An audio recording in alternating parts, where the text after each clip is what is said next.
Jane Eyre, by Charlotte Bronte. Chapter 37. The manor house of Ferndean was a building of considerable antiquity, moderate size, and no architectural pretensions, deep buried in a wood. I had heard of it before. Mr. Rochester often spoke of it, and sometimes went there. His father had purchased the estate for the sake of the game covers. He would have let the house, but could find no tenant, in consequence of its ineligible and insalubrious site. Ferndean then remained uninhabited and unfurnished, with the exception of some 2 or 3 rooms fitted up for the accommodation of the squire when he went there in the season to shoot. To this house I came just ere dark on an evening marked by the characteristics of sad sky, cold gale, and continued small penetrating rain. The last mile I performed on foot, having dismissed the chaise and driver with the double remuneration I had promised. Even when within a very short distance of the manor house, you could see nothing of it, so thick and dark grew the timber of the gloomy wood about it. Iron gates between granite pillars showed me where to enter, and passing through them, I found myself at once in the twilight of close-ranked trees. There was a grass-grown track descending the forest aisle between hoar and knotty shafts and under-branched arches. I followed it, expecting soon to reach the dwelling, but it stretched on and on, it would far and farther, no sign of habitation or grounds was visible. I thought I had taken a wrong direction, and lost my way. The darkness of natural as well as of sylvan dusk gathered over me. I looked round in search of another road. There was none. All was interwoven stem, columnar trunk, dense summer foliage, no opening anywhere. I proceeded. At last my way opened, the trees thinned a little. Presently I beheld a railing. Then the house, scarce, by this dim light, distinguishable from the trees, so dank and green were its decaying walls. Entering a portal, fastened only by a latch, I stood amidst a space of enclosed ground, from which the wood swept away in a semicircle. There were no flowers, no garden beds, only a broad gravel walk girdling a grass plat, and this set in the heavy frame of the forest. The house presented 2 pointed gables in its front. The windows were latticed and narrow. The front door was narrow too, 1 step led up to it. The whole looked, as the host of the Rochester Arms had said, quite a desolate spot. It was as still as a church on a week-day. The pattering rain on the forest leaves was the only sound audible in its vicinage. "Can there be life here?" I asked. Yes, life of some kind there was, for I heard a movement, that narrow front door was unclosing, and some shape was about to issue from the grange. It opened slowly. A figure came out into the twilight and stood on the step, a man without a hat. He stretched forth his hand as if to feel whether it rained. Dusk as it was, I had recognized him. It was my master, Edward Fairfax Rochester, and no other. I stayed my step, almost my breath, and stood to watch him, to examine him, myself unseen, and, alas, to him invisible. It was a sudden meeting, and one in which rapture was kept well in check by pain. I had no difficulty in restraining my voice from exclamation, my step from hasty advance. His form was of the same strong and stalwart contour as ever. His port was still erect, his hair was still raven black, nor were his features altered or sunk. Not in 1 year's space, by any sorrow, could his athletic strength be quelled, or his vigorous prime blighted. But in his countenance I saw a change. That looked desperate and brooding. That reminded me of some wronged and fettered wild beast or bird, dangerous to approach in his sullen woe. The caged eagle, whose gold-ringed eyes cruelty has extinguished, might look as looked that sightless Samson. And, reader, do you think I feared him in his blind ferocity? If you do, you little know me. A soft hope blessed with my sorrow that soon I should dare to drop a kiss on that brow of rock, and on those lips so sternly sealed beneath it. But not yet. I would not accost him yet. He descended the 1 step, and advanced slowly and gropingly towards the grass plat. Where was his daring stride now? Then he paused, as if he knew not which way to turn. He lifted his hand and opened his eyelids. gazed blank and with a straining effort on the sky, and toward the amphitheatre of trees, one saw that all to him was void darkness. He stretched his right hand. The left arm, the mutilated one, he kept hidden in his bosom. He seemed to wish by touch to gain an idea of what lay around him. He met but vacancy still, for the trees were some yards off from where he stood. He relinquished the endeavour, folded his arms, and stood quiet and mute in the rain, now falling fast on his uncovered head. At this moment John approached him from some quarter. "Will you take my arm, sir?"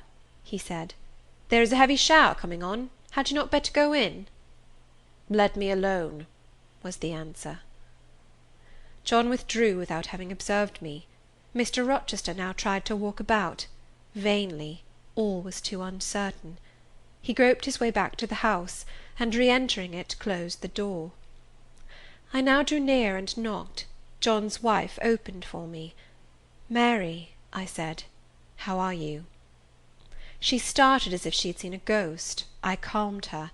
To her hurried, "Is it really you, miss, come at this late hour to this lonely place?" I answered by taking her hand, and then I followed her into the kitchen, where John now sat by a good fire. I explained to them in few words that I had heard all which had happened since I left Thornfield, and that I was come to see Mr. Rochester. I asked John to go down to the turnpike house, where I had dismissed the chaise, and bring my trunk, which I had left there; and while I removed my bonnet and shawl, I questioned Mary as to whether I could be accommodated at the manor house for the night; and finding that arrangements to that effect, though difficult, would not be impossible, I informed her I should stay. Just at that moment the parlour bell rang. "When you go in," said I, "tell your master that a person wishes to speak to him, but do not give my name." "I don't think he will see you," she answered. "He refuses everybody." When she returned, I inquired what he had said. "You are to send in your name and your business," she replied. She then proceeded to fill a glass with water, and place it on a tray, together with candles. "Is that what he rang for?" I asked. "Yes. He always has candles brought in at dark, though he is blind." "Give the tray to me. I will carry it in." I took it from her hand. She pointed me out to the parlour door. The tray shook as I held it. The water spilled from the glass. My heart struck my ribs loud and fast. Mary opened the door for me, and shut it behind me. This parlour looked gloomy. A neglected handful of fire burnt low in the grate, and leaning over it, with his head supported against the high old-fashioned mantelpiece, appeared the blind tenant of the room. His old dog, Pilot, lay on one side, removed out of the way, and coiled up as if afraid of being inadvertently trodden upon. Pilot pricked up his ears when I came in. Then he jumped up, with a yelp and a whine, and bounded towards me. He almost knocked the tray from my hands. I set it on the table, then patted him, and said softly, "Lie down." Mr. Rochester turned mechanically to see what the commotion was, but as he saw nothing, he returned and sighed. "Give me the water, Mary," he said. I approached him with the now only half-filled glass. Pilot followed me, still excited. "What is the matter?" he inquired. "Down, Pilot," I again said. He checked the water on its way to his lips, and seemed to listen. He drank, and put the glass down. "This is you, Mary, is it not?" "Mary is in the kitchen," I answered. He put out his hand with a quick gesture, but not seeing where I stood, he did not touch me. "Who is this? Who is this?" he demanded, trying, as it seemed, to see with those sightless eyes, unavailing and distressing attempt. "Answer me! Speak again!" he ordered, imperiously and aloud. "Will you have a little more water, sir? I spilt half of what was in the glass," I said. "Who is it? What is it? Who speaks?" "Pilot knows me, and John and Mary know I am here. I came only this evening," I answered. Great God! What delusion has come over me? What sweet madness has seized me? No delusion, no madness. Your mind, sir, is too strong for delusion, your health too sound for frenzy. And where is the speaker? Is it only a voice? Oh, I cannot see, but I must feel, or my heart will stop and my brain burst. Whatever, whoever you are, be perceptible to the touch, or I cannot live." He groped. I arrested his wandering hand, and prisoned it in both mine. "Her very fingers," he cried, "her small, slight fingers. If so, there must be more of her." The muscular hand broke from my custody, my arm was seized, my shoulder, neck, waist, I was entwined and gathered to him. "Is it Jane? What is it? This is her shape, this is her size?" "And this is her voice," I added. "She is all here, her heart too. God bless you, sir. I am glad to be so near you again." "Jane Eyre, Jane Eyre," was all he said. "My dear master," I answered, "I am Jane Eyre. I have found you out. I am come back to you." "In truth? In the flesh? My living Jane?" "You touch me, sir. You hold me, and fast enough. I am not cold like a corpse, nor vacant like air, am I?" "My living darling, these are certainly her limbs, and these her features. But I cannot be so blessed, after all my misery. It is a dream, such dreams as I have had at night when I have clasped her once more to my heart, as I do now, and kissed her, as thus, and felt that she loved me, and trusted that she would not leave me. Which I never will, sir, from this day. Never will, says the vision. But I always woke and found it an empty mockery, and I was desolate and abandoned, my life dark, lonely, hopeless, my soul athirst and forbidden to drink, my heart famished and never to be fed. Gentle, soft dream, nestling in my arms now, you will fly too, as your sisters have all fled before you. But kiss me before you go. Embrace me, Jane." "There, sir, and there." I pressed my lips to his once brilliant and now rayless eyes. I swept his hair from his brow, and kissed that too. He suddenly seemed to arouse himself. The conviction of the reality of all this seized him. "It is you, is it, Jane? You are come back to me, then?" "I am." "And you do not lie dead in some ditch under some stream? And you are not a pining outcast among strangers?" "No, sir. I am an independent woman now." "Independent? What do you mean, Jane?" "My uncle in Madeira is dead, and he left me £5,000. "Ah, this is practical, this is real," he cried. "I should never dream that. Besides, there is that peculiar voice of hers, so animating and piquant as well as soft. It cheers my withered heart. It puts life into it. What, Janet? Are you an independent woman? A rich woman?" "If you won't let me live with you, I can build a house of my own, close up to your door, and you may come and sit in my parlour when you want company of an evening." "But as you are rich, Jane, you have now, no doubt, friends who will look after you, and do not suffer you to devote yourself to a blind lamenter like me." "I told you I am independent, sir, as well as rich. I am my own mistress." "And you will stay with me?" "Certainly, unless you object. I will be your neighbour, your nurse, your housekeeper. I find you lonely. I will be your companion, to read to you, to walk with you, to sit with you, to wait on you, to be eyes and hands to you. Cease to look so melancholy, my dear master. You shall not be left desolate so long as I live." He replied not. He seemed serious, abstracted. He sighed. He half opened his lips as if to speak. He closed them again. I felt a little embarrassed. Perhaps I had too rashly overleaped conventionalities, and he, like St. John, saw impropriety in my inconsiderateness. I had indeed made my proposal from the idea that he wished and would ask me to be his wife. An expectation, not the less certain because unexpressed, had buoyed me up, that he would claim me at once as his own.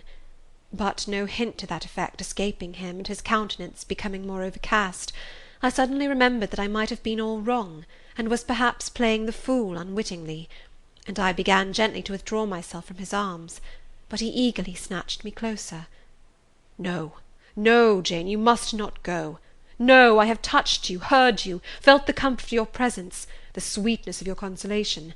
I cannot give up those joys. I have little left in myself. I must have you. The world may laugh, may call me absurd, selfish, but it does not signify. My very soul demands you. It will be satisfied, or it will take deadly vengeance on its frame." "Well, sir, I will stay with you. I have said so." "Yes, but you understand one thing by staying with me, and I understand another. You, perhaps, could make up your mind to be about my hand and chair, to wait on me as a kind little nurse, for you have an affectionate heart and a generous spirit which prompt you to make sacrifices for those you pity, and that ought to suffice for me, no doubt. I suppose I should now entertain none but fatherly feelings for you. Do you think so? Come, tell me." "I will think what you like, sir. I am content to be only your nurse, if you think it better." "But you cannot always be my nurse, Janet. You are young. You must marry one day." "I don't care about being married." "You should care, Janet. If I were what I once was, I would try to make you care. But a sightless block." He relapsed again into gloom. I, on the contrary, became more cheerful and took fresh courage. These last words gave me an insight as to where the difficulty lay, and as it was no difficulty with me, I felt quite relieved from my previous embarrassment. I resumed a livelier vein of conversation. "It is time some one undertook to rehumanize you," said I, parting his thick and long uncut locks, "for I see you are being metamorphosed into a lion, or something of that sort. You have a faux air of Nebuchadnezzar in the fields about you, that is certain. Your hair reminds me of eagle's feathers. Whether your nails are grown in like bird's claws or not, I have not yet noticed." "On this arm I have neither hand nor nails," he said, drawing the mutilated limb from his breast and showing it to me. "It is a mere stump, a ghastly sight. Don't you think so, Jane?" "It is a pity to see it, and a pity to see your eyes, and the scar of fire on your forehead, and the worst of it is, one is in danger of loving you too well for all this, and making too much of you." "I thought you would be revolted, Jane, when you saw my arm and my cicatriced visage." "Did you? Don't tell me so, lest I should say something disparaging to your judgment. Now let me leave you an instant to make a better fire and have the hearth swept up. Can you tell when there is a good fire?" "Yes. With the right eye I see a glow, a ruddy haze." "And you see the candles?" "Very dimly. Each is a luminous cloud." "Can you see me?" "No, my fairy, but I am only too thankful to hear and feel you." "When do you take supper?" "I never take supper." "But you shall have some tonight. I am hungry.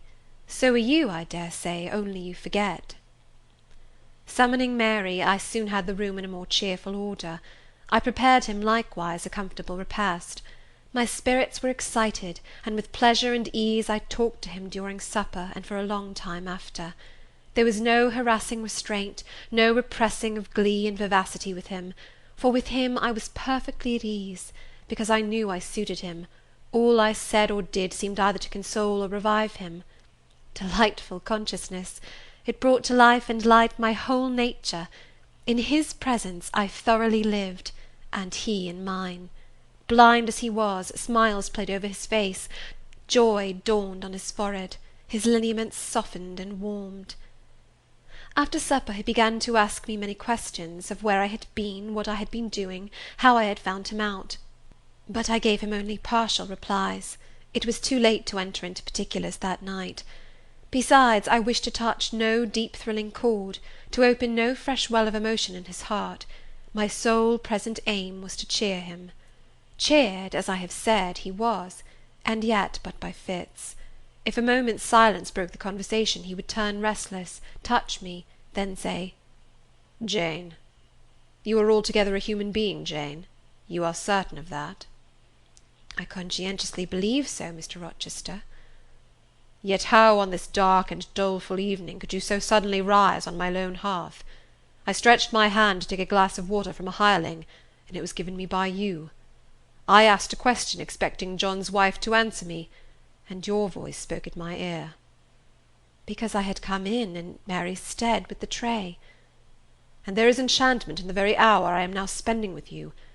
Who can tell what a dark, dreary, hopeless life I have dragged on for months past, doing nothing, expecting nothing, merging night in day, feeling but the sensation of cold when I let the fire go out, of hunger when I forgot to eat, and then a ceaseless sorrow, and at times a very delirium of desire to behold my Jane again. Yes, for her restoration I long, far more than for that of my lost sight. How can it be that Jane is with me and says she loves me? Will she not depart as suddenly as she came? To-morrow I fear I shall find her no more. A commonplace, practical reply, out of the train of his own disturbed ideas, was, I was sure, the best and most reassuring for him in his frame of mind. I passed my finger over his eyebrows, and remarked that they were scorched, and that I would apply something which would make them grow as broad and black as ever. Where is the use of doing me any good in any way, beneficent spirit, when at some fatal moment you will again desert me, passing like a shadow, whither and how to me unknown, and for me remaining afterwards undiscoverable? Have you a pocket-comb about you, sir? What for, Jane? Just to comb out this shaggy black mane. I find you rather alarming when I examine you close at hand. You talk of me being like a fairy, but I am sure you are more like a brownie. Am I hideous, Jane? Very, sir. You always were, you know. Humph! The wickedness has not been taken out of you wherever you have sojourned. Yet I have been with good people, far better than you, 100 times better people, possessed of ideas and views you never entertained in your life, quite more refined and exalted. Who the deuce have you been with? If you twist in that way, you will make me pull the hair out of your head, and then I think you will cease to entertain doubts of my substantiality. Who have you been with, Jane? You shall not get it out of me to-night, sir. You must wait till to-morrow. To leave my tale half told will, you know, be a sort of security that I shall appear at your breakfast-table to finish it. By the by, I must not mind to rise on your hearth with only a glass of water then. I must bring an egg at the least, to say nothing of fried ham. You mocking changeling, fairy born and human bred, you make me feel as I have not these 12 months. If Saul could have had you for his David, the evil spirit would have been exorcised without the aid of the harp. There, sir, you are redd up and made decent. Now I'll leave you. I have been travelling these last 3 days, and I believe I am tired. Good night. Just one word, Jane. Were there only ladies in the house where you have been? I laughed and made my escape, still laughing as I ran upstairs. A good idea, I thought with glee. I see I have the means of fretting him out of his melancholy for some time to come. Very early the next morning I heard him up in a stir, wandering from one room to another. As soon as Mary came down, I heard the question, "Is Miss Eyre here?" Then, "Which room did you put her into? Was it dry? Is she up? Go and ask if she wants anything, and when she will come down." I came down as soon as I thought there was a prospect of breakfast. Entering the room very softly, I had a view of him before he discovered my presence. It was mournful indeed to witness the subjugation of that vigorous spirit to a corporeal infirmity. He sat in his chair, still, but not at rest, expectant evidently, the lines of now habitual sadness marking his strong features. His countenance reminded one of a lamp quenched, waiting to be relit, and alas! it was not himself that could now kindle the lustre of animated expression. He was dependent on another for that office. I had meant to be gay and careless, but the powerlessness of the strong man touched my heart to the quick. Still I accosted him with what vivacity I could. "It is a bright sunny morning, sir," I said. "The rain is over and gone, and there is a tender shining after it. You shall have a walk soon." I had wakened the glow. His features beamed. "Oh, you are indeed there, my skylark! Come to me. You are not gone, not vanished. I heard one of your kind an hour ago singing high over the wood, but its song had no music for me, any more than the rising sun had rays. All the melody on earth is concentrated in my Jane's tongue to my ear. I am glad it is not naturally a silent one. All the sunshine I can feel is in her presence." The water stood in my eyes to hear this avowal of his dependence, just as if a royal eagle, chained to a perch, should be forced to entreat a sparrow to become its purveyor. But I would not be lachrymose. I dashed off the salt drops, and busied myself with preparing breakfast. Most of the morning was spent in the open air. I led him out of the wet and wild wood into some cheerful fields. I described to him how brilliantly green they were, how the flowers and hedges looked refreshed, how sparklingly blue was the sky. I sought a seat for him in a hidden and lovely spot, a dry stump of a tree. Nor did I refuse to let him, when seated, place me on his knee. Why should I, when both he and I were happier near than apart? Pilot lay beside us. All was quiet. He broke out suddenly while clasping me in his arms. "Cruel, cruel deserter! Oh, Jane, what did I feel when I discovered you had fled from Thornfield, and when I could nowhere find you, and after examining your apartment, ascertained that you had taken no money, nor anything which could serve as an equivalent. A pearl necklace I had given you lay untouched in its little casket. Your trunks were left corded and locked as they had been prepared for the bridal tour. What could my darling do, I asked, left destitute and penniless? And what did she do? Let me hear now." Thus urged, I began the narrative of my experience for the last year. I softened considerably what related to the 3 days of wandering and starvation, because to have told him all would have been to inflict unnecessary pain. The little I did say lacerated his faithful heart deeper than I wished. I should not have left him thus, he said, without any means of making my way. I should have told him my intention. I should have confided in him. He would never have forced me to be his mistress. Violent as he had seemed in his despair, he in truth loved me far too well and too tenderly to constitute himself my tyrant. He would have given me half his fortune, without demanding so much as a kiss in return, rather than I should have flung myself friendless on the wide world. I had endured, he was certain, more than I had confessed to him. Well, whatever my sufferings had been, they were very short, I answered. And then I proceeded to tell him how I had been received at Moor House, how I had obtained the office of schoolmistress, etc. The accession of fortune, the discovery of my relations, followed in due order. Of course, St. John Rivers's name came in frequently in the progress of my tale. When I had done, that name was immediately taken up. "This St. John, then, is your cousin?" "Yes." "You have spoken of him often. Do you like him?" "He was a very good man, sir. I could not help liking him." "A good man? Does that mean a respectable, well-conducted man of 50, or what does it mean?" "St. John was only 29, sir." "Jeune encore, as the French say. Is he a person of low stature, phlegmatic and plain? A person whose goodness consists rather in his guiltlessness of vice than in his prowess in virtue?" "He is untiringly active. Great and exalted deeds are what he lives to perform." "But his brain, that is probably rather soft. He means well, but you shrug your shoulders to hear him talk." "He talks little, sir. What he does say is ever to the point. His brain is first rate. I should think not impressible, but vigorous." "Is he an able man, then?" "Truly able." "A thoroughly educated man?" "St. John is an accomplished and profound scholar." "His manners, I think you said, are not to your taste, priggish and parsonic?" "I never mentioned his manners, but unless I had a very bad taste, they must suit it. They are polished, calm, and gentlemanlike." "His appearance, I forget what description you gave of his appearance. A sort of raw curate, half strangled with his white neckcloth, and stilted up on his thick-soled high-lows, eh?" "St. John dresses well. He is a handsome man, tall, fair, with blue eyes and a Grecian profile." Aside. "Damn him."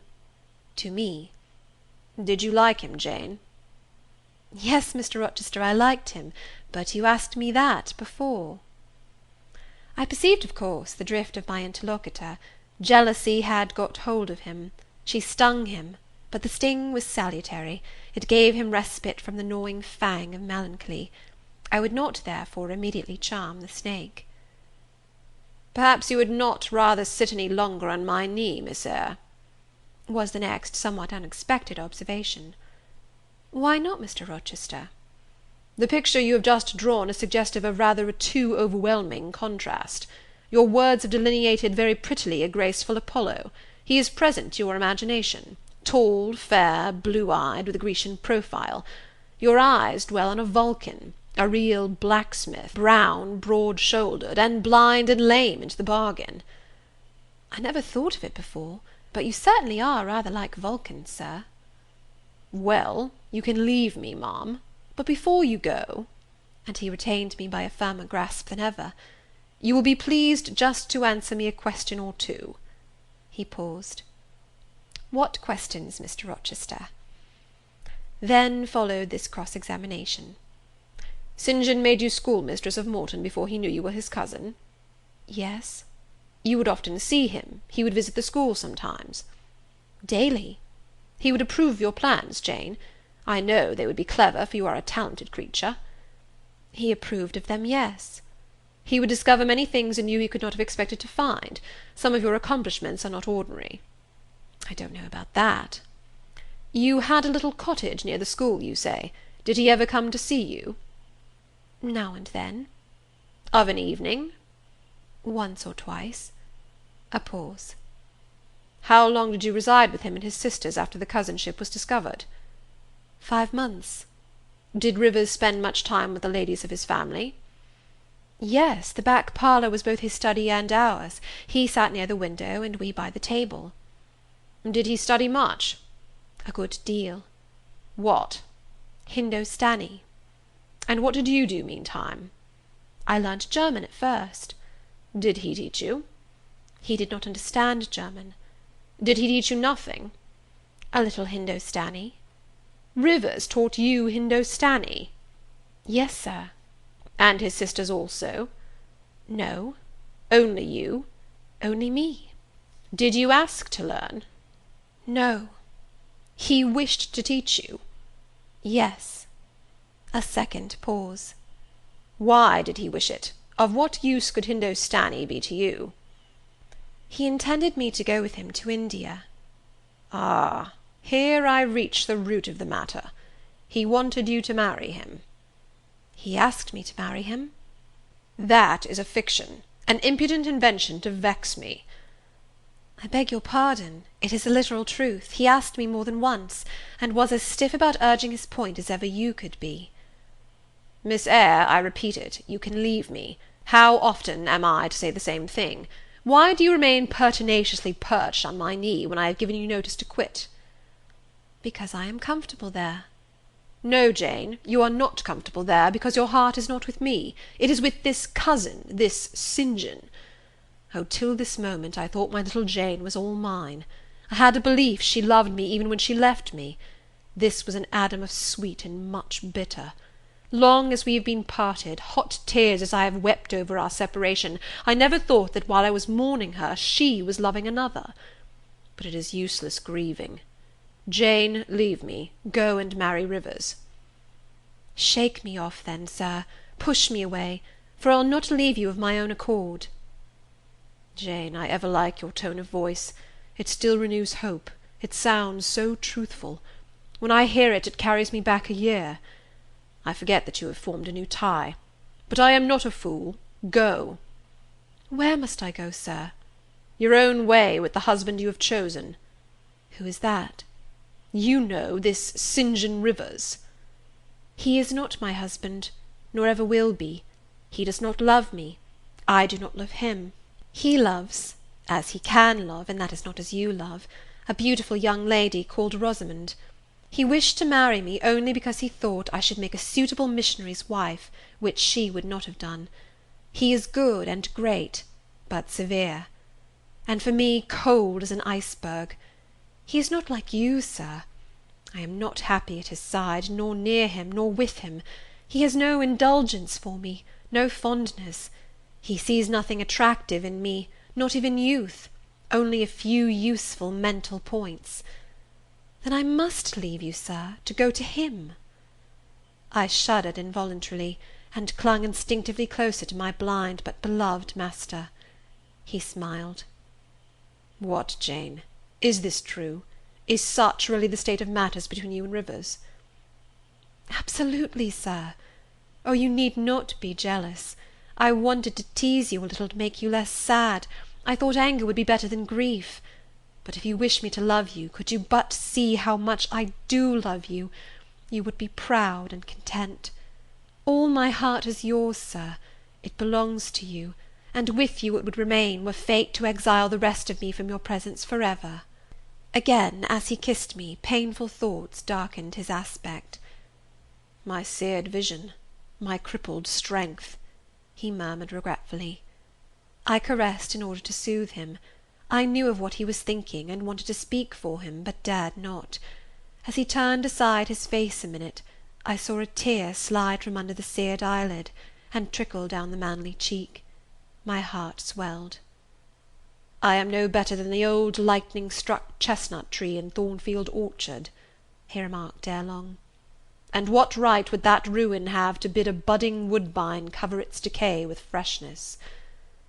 "You are no ruin, sir, no lightning-struck tree. You are green and vigorous. Plants will grow about your roots whether you ask them to or not, because they take delight in your bountiful shadow, and as they grow they will lean towards you, and wind round you, because your strength offers them so safe a prop." Again he smiled. I gave him comfort. "You speak of friends, Jane?" he asked. "Yes, of friends," I answered rather hesitatingly, for I knew I meant more than friends, but could not tell what other word to employ. He helped me. "Ah, Jane, but I want a wife." "Do you, sir?" "Yes. Is it news to you?" "Of course. You said nothing about it before." "Is it unwelcome news?" "That depends on circumstances, sir, on your choice." "Which you shall make for me, Jane. I will abide by your decision." "Choose then, sir, her who loves you best." "I will at least choose her I love best. Jane, will you marry me?" "Yes, sir." "A poor blind man whom you will have to lead about by the hand?" "Yes, sir." "A crippled man 20 years older than you, whom you will have to wait on?" "Yes, sir." "Truly, Jane?" "Most truly, sir." "Oh, my darling, God bless you and reward you." "Mr. Rochester, if ever I did a good deed in my life, if ever I thought a good thought, if ever I prayed a sincere and blameless prayer, if ever I wished a righteous wish, I am rewarded now.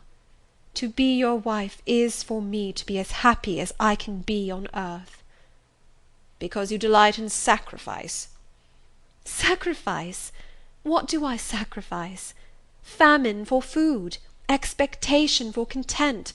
To be privileged to put my arms round what I value, to press my lips to what I love, to repose on what I trust, is that to make a sacrifice?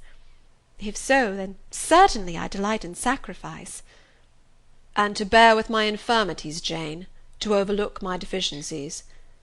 "Which are none, sir, to me. I love you better now, when I can really be useful to you, than I did in your state of proud independence, when you disdained every part but that of the giver and protector." "Hitherto I have hated to be helped, to be led. Henceforth I feel I shall hate it no more. I did not like to put my hand into a hireling's, but it is pleasant to feel it circled by Jane's little fingers.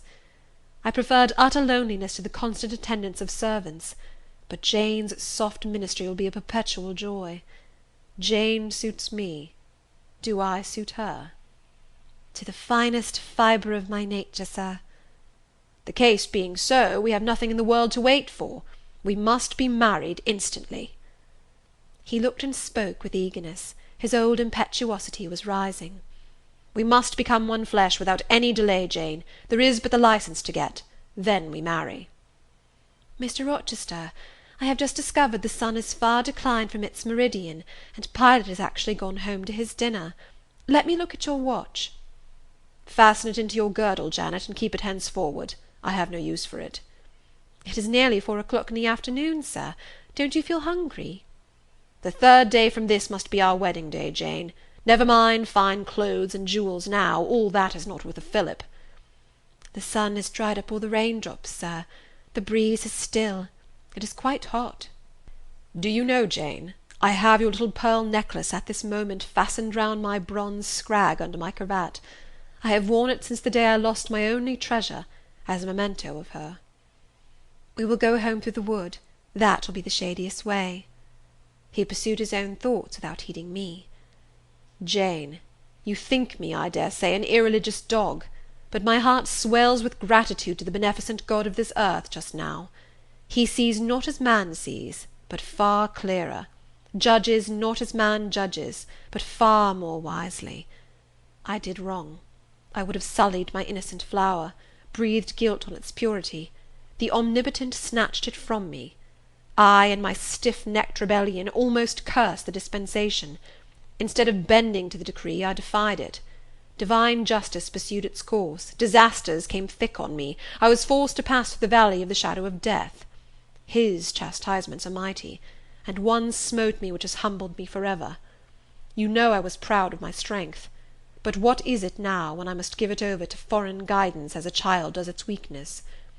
Of late, Jane, only of late, I began to see and acknowledge the hand of God in my doom. I began to experience remorse, repentance, the wish for reconcilement to my Maker. I began sometimes to pray. Very brief prayers they were, but very sincere. Some days since, nay, I can number them, 4, it was last Monday night, a singular mood came over me, one in which grief replaced frenzy, sorrow sullenness. I had long had the impression that since I could nowhere find you, you must be dead.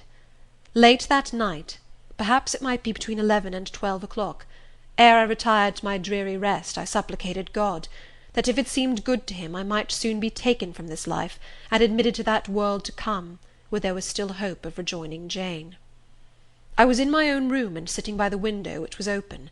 It soothed me to feel the balmy night air, though I could see no stars, and only by a vague luminous haze knew the presence of a moon. I longed for thee, Janet.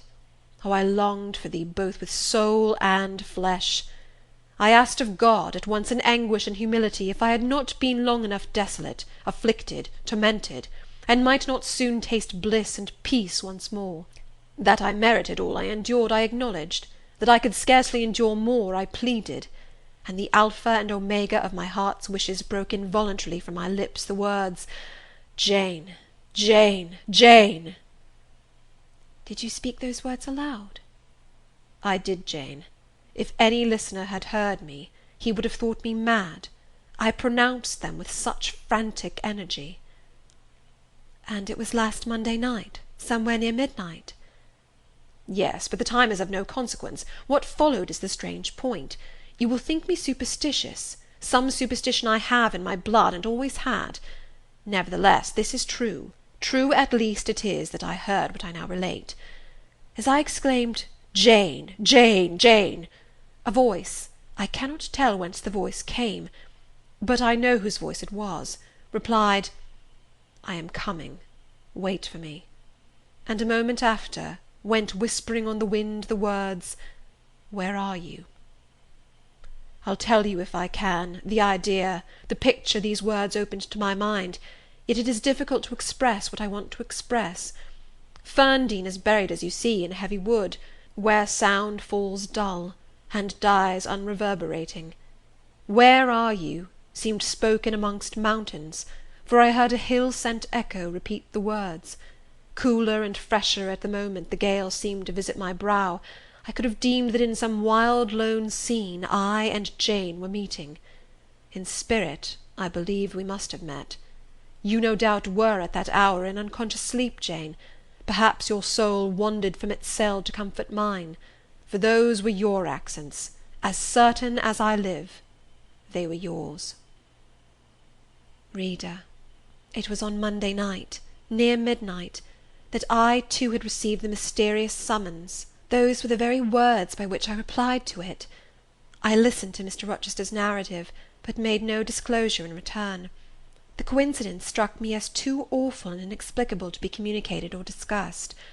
If I told anything, my tale would be such as must necessarily make a profound impression on the mind of my hearer, and that mind, yet from its sufferings too prone to gloom, needed not the deeper shade of the supernatural. I kept these things then, and pondered them in my heart. "You cannot now wonder," continued my master, "that when you rose upon me so unexpectedly last night, I had difficulty in believing you any other than a mere voice and vision, something that would melt to silence and annihilation, as the midnight whisper and mountain echo had melted before. Now I thank God. I know it to be otherwise. Yes, I thank God." He put me off his knee, rose, and reverently lifting his hat from his brow, and bending his sightless eyes to the earth, he stood in mute devotion. Only the last words of the worship were audible. "I thank my Maker, that in the midst of judgment he has remembered mercy. I humbly entreat my Redeemer to give me strength to lead henceforth a purer life than I have done hitherto." Then he stretched his hand out to be led. I took that dear hand, held it a moment to my lips, then let it pass round my shoulder. Being so much lower of stature than he, I served both for his prop and guide. We entered the wood, and wended homeward. Chapter 38